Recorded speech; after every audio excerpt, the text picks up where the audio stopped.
Okay, so we're going to go ahead and let's see. Let's try this one. Yeah, maybe this. No, let's do this one. It's a little bit brighter. So I want to show you what clarity, vibrance, and saturation do. So clarity, it kind of goes in and um, tweaks the color contrast. So if I overdo it, actually go back to 0, and let me peg it to the right. Okay, notice how it changes. So see, it goes from here to that. You get a lot more texture and detail out here. Gets it like a little really, it's almost like sharpening, but it's not. Okay, now if I go the other direction, I remove the clarity, it kind of makes it more pastel-y, watercolory, it diffuses the edges.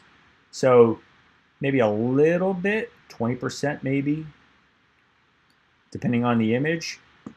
You know, for this, it makes sense to have a little bit more because it's, you know, it's motorsports, it's edgy.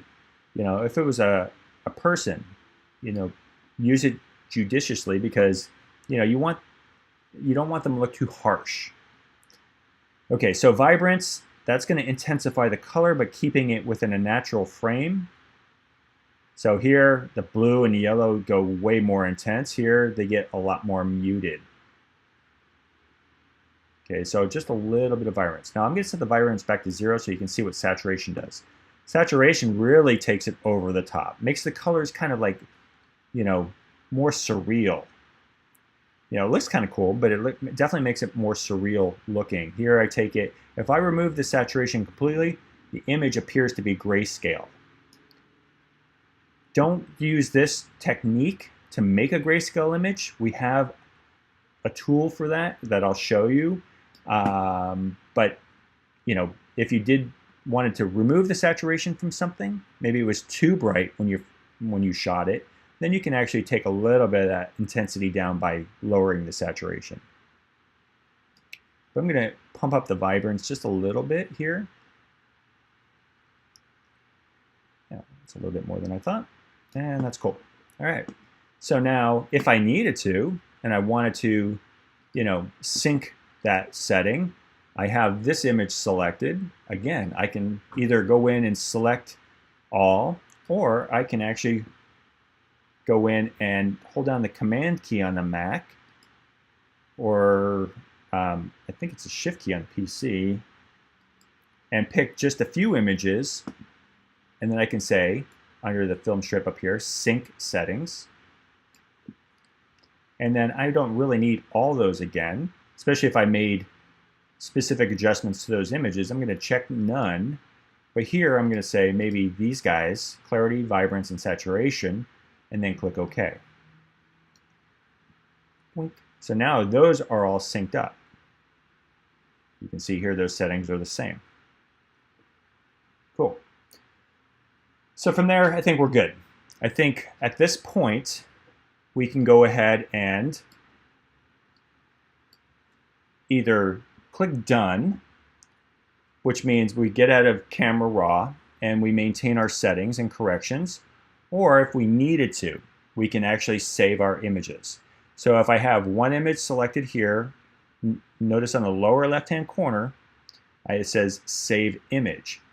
Let's say I go in and say Select All, Command A, and Save Images. If I click this, I can go ahead and save my images, you know, in a different file format. And that's really the only reason why you'd want to save them right now. Now, if you are going to continue working on these later, you know, or if you're going to upload them for class, then, you know, yes, you would need to save these out so that you can actually, you know, upload them as a JPEG. You're not going to upload a RAW file for the assignments because you won't. Simple as that. Why? Because I said so. Anyway, sorry, I'm getting to the punchy. So what I want to do, based on our workflow, you know, we talked about the layout here, is let's go ahead and create a new folder. So I'm going to click Select Folder, and it'll work a little bit differently on your system. So this is our raw files here, and I'm going to call this, let's call it output.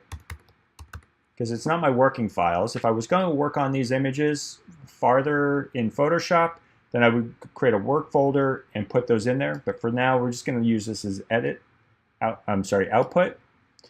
So I have my output folder here. I need to pick a file format. Okay, so you're going to, for your assignment, save it as a JPEG. Metadata, keep all the information in there. The quality setting, 8 to 9, 10 to 12. 8 to 9 is sufficient. The thing about JPEGs are they are compressed files, which means they're smaller, in file size, so that way you can put them on a website or email them. Well, the reason why they're smaller is because they're compressed, which means they throw information away. Our Camera Raw files are 16-bit files that we talked about earlier. JPEGs are always 8-bit files, so it's a smaller amount of information, and also they compress it based on your quality setting. So the lower the number here, the more compressed it is, which means the file is going to be much smaller. Well, there's a point of diminishing returns. Much smaller equals lower quality. And you want to be careful that you don't go too low quality, because if you're presenting to me or to a client, they're going to get confused, or they're going to get the wrong idea that you don't know what you're doing because the quality just is poor. Okay, you could have a pristine image, and when you compress it down to, let's say, a really low quality setting, it can look like junk. Okay, so you do want to make sure that you provide the image that actually promotes your skill level as best as possible. Okay, so color space, Adobe RGB, 8 bits per channel, fine. If you want to resize the image, you can always take it in Photoshop and resize it later. But here, if you need to, we can say, long side is 1,000 pixels. And I think we talked about that, or it mentions that in uploading your images. So the longest side will be 1,000 pixels. So if it's, I'm using my hand, you can't see my hand. The width here is the longest side, so that would be 1,000. Okay, and actually, you know what? Or the height would be 1,000 if it was a vertical image or more portrait mode. Sharpening, we can just leave off for now. We'll talk more about sharpening as we move forward. But now that we have this set, I can go ahead and click Save. Again, just confirming my folder, output, format, JPEG, quality, 8 to 9. You can go 10 to 12 if you want. Color space, and then resize to fit the long side at 1,000 pixels. If you want to use it for other purposes, you don't have to do this, but you may need to resize it for uploading for our assignment.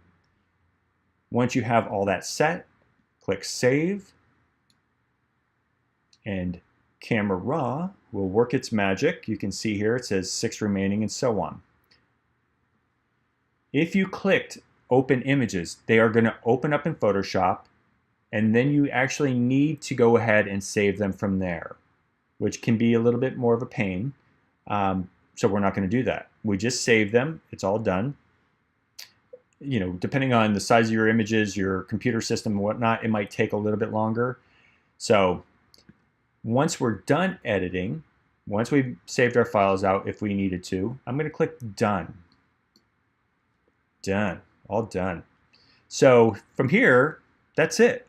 You have now organized in Bridge, you've edited your images, your raw files in Adobe Camera Raw, and you've output them to a usable format so you can either email or upload, or you can even print a JPEG if you need to.